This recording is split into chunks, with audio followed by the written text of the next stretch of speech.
Le Countryman, c'est le SUV de Mini. Sa deuxième génération, lancée début 2017, a beaucoup grandi avec 20 cm de plus que la première mouture pour atteindre désormais 4,29 m de long.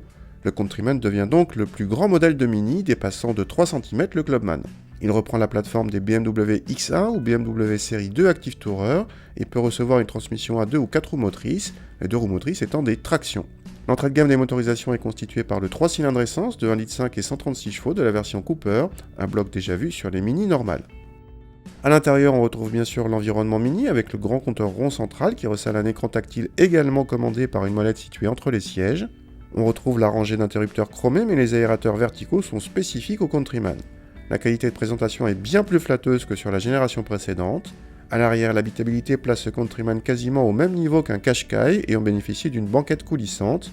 Banquette reculée, le coffre dépasse les 400 cm3 et surpasse celui d'une Fiat 500X ou même d'un GLA.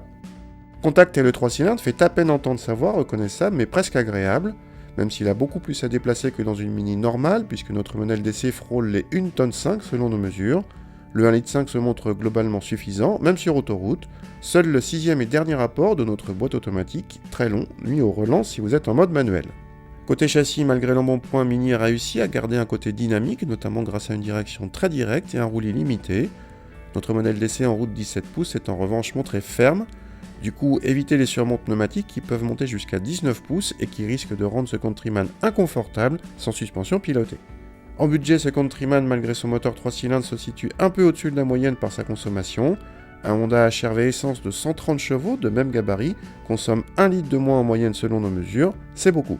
Question tarif, c'est cher, mais là en revanche, cela ne constitue pas une surprise. Le Countryman démarre à 27 000 € et notre modèle d'essai dépasse déjà les 33 000 € hors option, alors qu'il a le petit moteur.